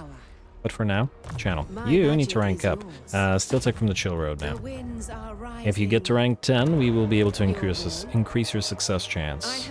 You failed, and you are just short of rank 10 because of course you are. You had to fail, didn't you? One last failure, one last disappointment in my life. Anyway, Arathon, do you... Oh, this is another Arathon. You just stay here until I figure out which army to send you to, Influencer. You are going to... keep saving your points for rank 10 unless I'm mistaken. Yes. You from Sartosa, please. Smash it to ruins. Smash it to ruins indeed. That's how you influence stuff. Alright. Real life influencers could learn something from this. Anyway, you, Selendiel. Who are you? Oh, you're the Crushing Noble. Wait, then who is Arathon? Oh, Arathon is the Lore Master. Yeah, that's fair enough. Fair enough. Alright. That looks like that's that. It also looks like... Huh, are you headed down to fight Morgar? You are. Oh, and possibly to take Tobaro. I kind of wanted Tobaro just to see what the Scrolls of Binding dilemma is. I fear that we won't get down there in time. Alright, let's do another blurb. Then we'll do the admin. So that was the White Tower of Hoeth, the Temple of Vol, the thing that we took so long to build. And that we beeline towards. Vol is the armorer to the hosts of heaven, and patron to the blacksmiths and artisans. He is both crippled and blind, wounded in the ancient wars of the gods when he challenged Khaine. Enslaved to Khaine's will, Vol is forced to make weapons of extraordinary power for... It's Khaine, but I lost my space. Vol is forced to make weapons of extraordinary power for the war god's eternal battle against the great enemy. Vol has thus labored for time untold, but his hatred for Khaine has never slackened. Even so, the Maker nurtures no seed of rebellion, but bears his shame in silence. He knows that the elves will need Khaine's fire and fury if they are to survive the great darkness that is coming, and even a god's pride is a little thing when set against the extinction of an entire race. Aw. So does Vol's desire for revenge go unfulfilled, just one more burden for his twisted body to bear. The Temple of Vol is a great tower of black adamant glowing with the purple energy of dark magic. It is known that the traitor Hotek fled Ulthuan and arrived here with the Hammer of Vol after using it to craft Malekith's life-preserving armor, the rune-etched black steel that was fused directly to his charred flesh. He was rewarded for his efforts by Marathi herself, who promptly had him poisoned. The Druki are their own worst enemies, as always. Yeah, sure. Yeah, so Vol is right here. Daith. It's unclear whether Daith is actually Vol himself or just an avatar, but it's very likely that it's actually just Vol taking mortal form, so yeah. Like I said, it's funny that for all the sort of Asur tucking themselves up, that 3 gods live in Athaloran, and and I'm not even talking about, I'm ignoring the lady and her favoritism towards Bretonnia and stuff, but anyway. Ladriel isn't real. Anyway, what do we have next? Blurb? No. Let's do some building. Actually, no. Let's do some recruiting. First of all, we will want to go for Champion of Ulthuan. Huh. Okay, I wonder if we build the Blade Masters, Swords Masters here to take advantage of the plus 3 recruit. Wait, there is no recruit rank for Swords Masters here. Oh, okay, well then we can just build them here. Alright. Champion of Ulthuan. Lead by experience. Kevin. Perform. Then. I would like 1, 2, 3, 4 Swords Masters for Bellinair. I would like 1 Exalted Shadow Warrior for our new army. I would like 1, 2, 3... We currently have 5, 6, 7, 8 of these guys. I want the Exalted Silvern Guard for our new army. Then we want 4... Oh, you know what? We should build these in this turn. Damn it. Alright. 3 Silvern Guard, 3 Spears. 1, 2, 3, 4 line chariots, at least for now, for Corhill. I don't generally like to do more than 4 chariots in an army that isn't just chariot-based. Anyway, back to the Exalted Shadow Warrior. What was I saying? Yeah, see, this is why I didn't want to cancel stuff. Oh, 3 spears, 1, 2, 3. Exalted spears, and 3 Exalted Silver and Guard, 1, 2, 3. For those armies. And we got another Exalted Tyrannoc Chariot here, which is nice. And there's probably other stuff that we want to build. I was actually kind of tempted to grab a couple of Phoenix Guard to travel together with Ilariel. But I feel that she won't have enough room in her army for them. We do have another Exalted Eagle Claw Bolt Thrower here as well, but we could always upgrade another one. Anyway, I think this is it for now, and if I remember more stuff, then we'll build more stuff after. Good enough for now, at the very least. This leaves us with actually a decent amount of money. Alright. Marches of Kuhan. Port, harbor, whatever. Elven Fairground. 1 materials at sea game, just 1, please. Temple of Khaine. Go for the Elven Craftsman, and go for the Homestead. We're not going to bother fortifying it, I think. Here, same thing, same situation. Forest of Arden. Let's upgrade Gisoro in order to get the tannery. Oh, I remembered what I wanted. Protector of We actually need white lions, which we can't build here. Oh, right. After Kevin is done here, we will move him to Torquarali, or actually Torquar, most likely. And then, no, actually Torquarali, because we have the Blessed Grove here. And then build Sisters of Avalorn for Ilariel, and white lions for... for Coral. I might actually just get another recruiter and just have them do that, but anyway, we'll see. Coast of Lyonesse. We'll upgrade Lyonesse itself for the pastures. We need this to unlock our, well, pasture thing. Our technology. We will upgrade Marienburg for obvious reasons. Doomglade. Keep building this stuff. Hope that the Wood Elves don't suddenly attack us, but you never know. And I guess go Craftsman, though frankly it might be a decent idea to fortify this entire province for now, just in case. Yeah, go for the defenses. Fort Bergbus we can ignore. Northern Grey Mountains, Kessel Drakenfels, well... We want to keep this farrier for now. The reason just being because that it unlocks the technologies. Let's upgrade the Pale Sisters so we can upgrade the Marble to the next tier. And then here, I guess we will want to do the Plaza because these guys are not super happy living here. Go figure. Obsidian Peaks. Yes, to Clarkarond. This will give us the tier 3 and therefore the layers of Clarkarond. And Vanaheim Mountains, I don't really care about skilled, or at the very least, I don't care enough to spend the money on it. Alright. Next blurb, then turn ending, then fighting. Wait. I was looking for a blurb in all the wrong places.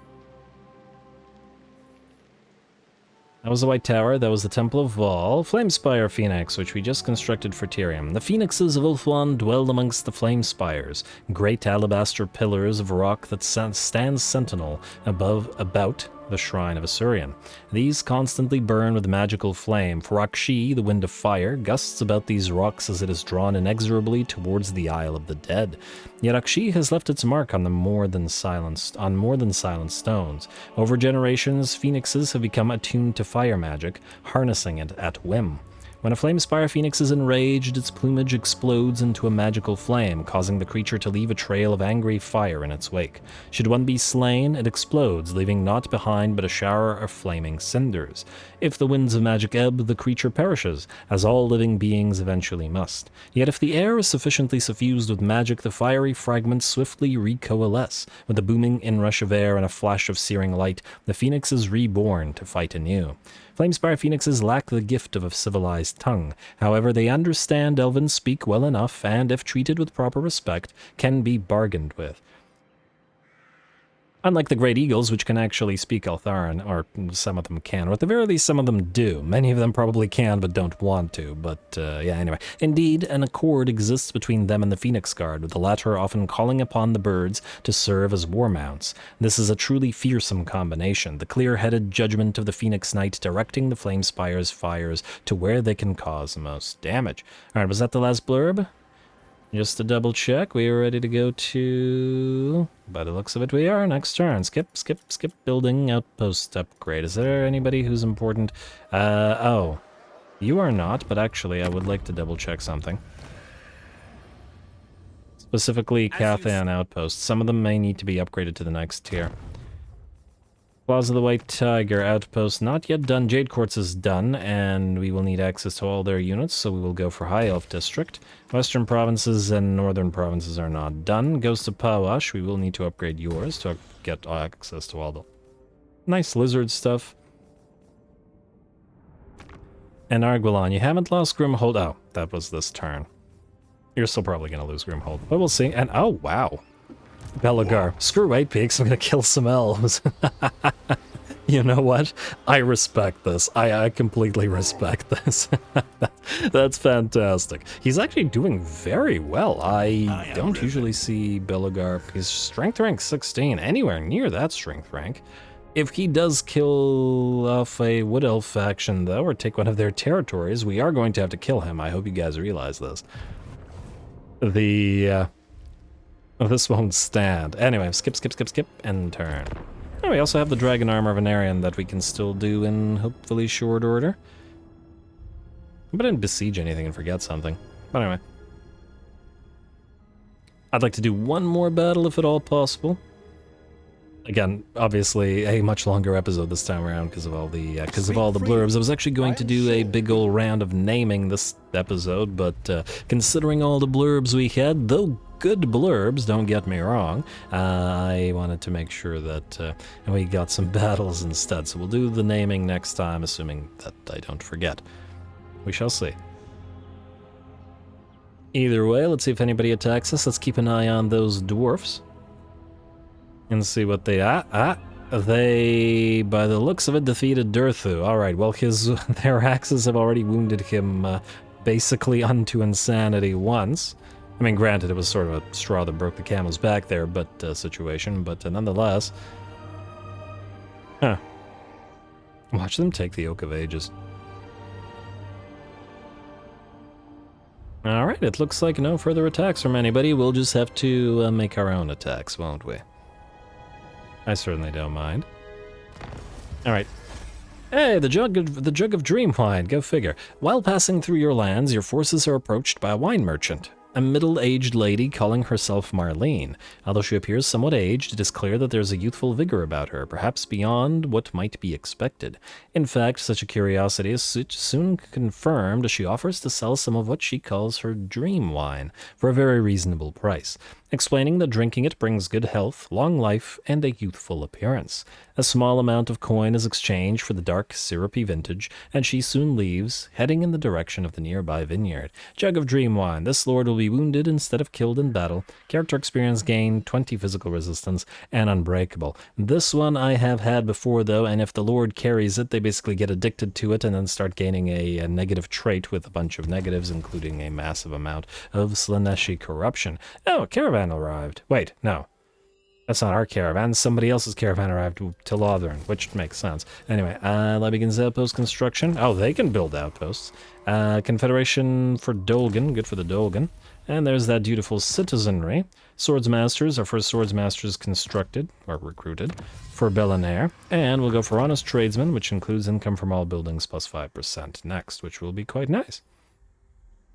Also, we do have a decent bit of surplus research now, so we would be free to, I think, move towards martial law, which will help out. And we really got to do the first ones of all of these so that any, building destruction disappears. Golden Order is fighting the Speaking Trees. Speaking Trees is a Orky faction, though, if that, even if it may not sound like it. Are you going for us, or are you just running away from these jerk faces? I guess we'll find out. Borath.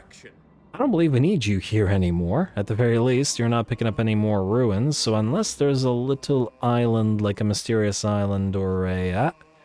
Felcargo. No, the Felcargo has a battle.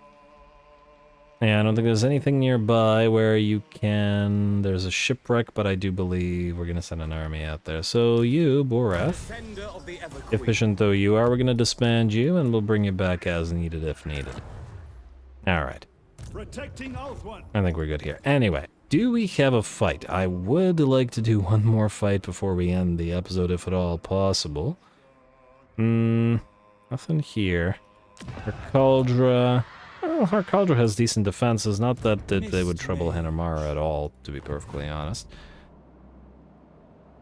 What else do we have here?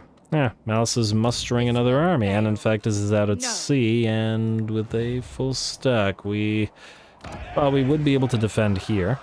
Easier in the Isle of Wights and the Citadel of Lead, mind you, but nonetheless, I don't think anybody's taking Conquata at this current time. We have a shipwreck here, which, you know what? Perhaps we can fight here. Depending on if the game allows it. It'll be a minor battle. But nonetheless. This is the debut of the Shadow Warriors, and frankly, we don't outnumber the enemy by all that much, and this is Belinair's first fight on his own. Go.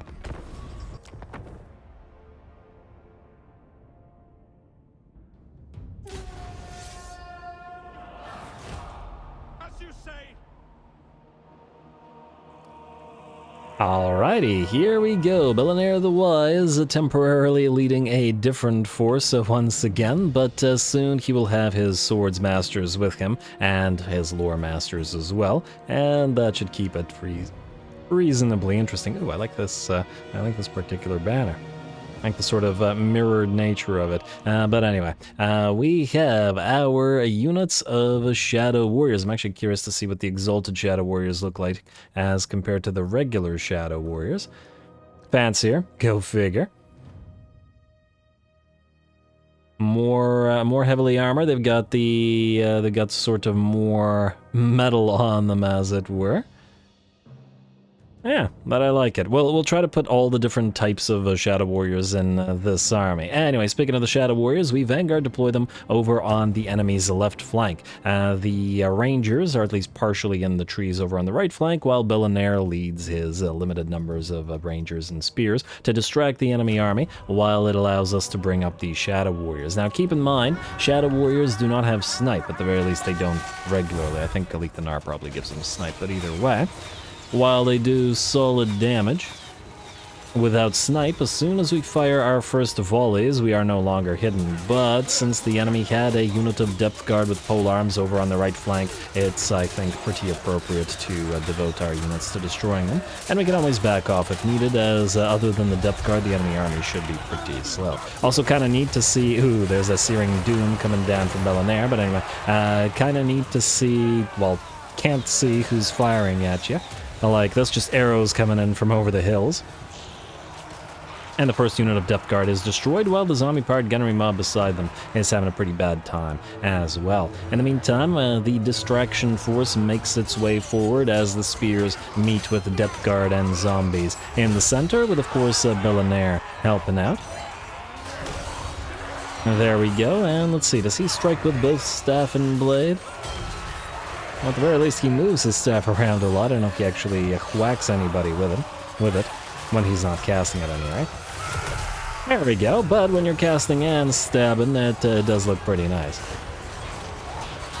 Alrighty, either way, the main line is holding, and in the meantime, our Rangers have started to close the distance against the lightly armored zombies. The Twin Blades should work pretty darn well, and our Rangers should tear through zombie-powered deckhand mobs in a nice little bit of rock, paper, scissors action without taking significant amounts of damage. The other Rangers move on in. One does take a volley from an enemy unit of handguns, or hand cannons, I should say, but closes the distance as well, and these guys should be even more fragile and should be torn to shreds in short order. And once again, I'm really enjoying how much we've been using the Rangers in this particular run. Definitely separates it from all of my previous High Elven runs. Go figure, I'm starting to enjoy the unit. Alrighty, and they work nicely with the Shadow Warriors in terms of how they fight and all that. Anyway, speaking of the Shadow Warriors, they continue laying down their fire from the enemies of flanks and rear, probably dishing out the brunt of the damage. Again, they do hit pretty reasonably hard. Their armor-piercing damage still remains relatively low, at least on the very basic variant of the Shadow Warriors, though I'll be interested to compare with the Exalted and with the Shadow Walkers and with the Regiment of Renown and all. Alright, either way though, the bounce power has shifted to 100% in our favor, and the enemy is now melting away. Billionaire getting a few more fancy moves in to knock out a few more zombies. The last of them melt away. The Lord gets sniped by the looks of it by the Handmaiden, and with that, this little debut battle comes to a close.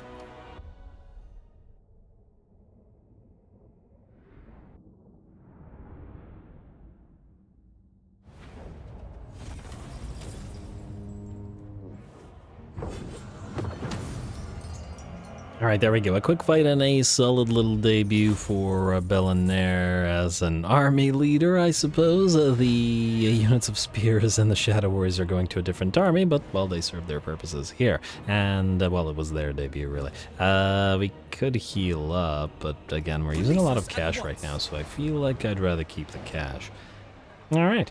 Free shipwreck, and I see it up here. Materials at sea. Billionaire truly showing his wisdom after being an idiot and fighting the Everqueen for so long, but this will make it easy to build all buildings everywhere we need, maybe even including the gates at pretty cheap prices. Frankly, everywhere that these two are now will be free, so if we wanted to take the time, we could travel to each gate and build it for free with them.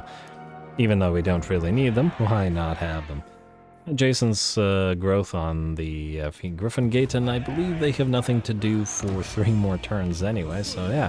Well done, Billionaire. That, I think, is a great note to end this particular episode on. We had a fair few blurbs, but, well, we also had a fair few fights as well, hence the episode going long. Next time, Cadrill will move towards the Star Tower to take the Elven colony therein. We will continue recruiting for Annalise and well, actually like 5 different armies at once between Kevin and the other recruiter and such, which is going pretty well and pretty quickly thanks to the bonuses to the recruitment that we have and the high tier of veterancy. So all those units will be fighting shape pretty darn quick, and Sarah here will be able to deliver the troops that will, if not quite complete Tyrion's army, and bring it close to it with the Exalted Gate Guard, or Exalted Sea Guard, Lothern Sea Guard, the regular Gate Guard but waiting to become Exalted Gate Guard, the Phoenix Guard, and the Flamespire Phoenix, while this stuff will go to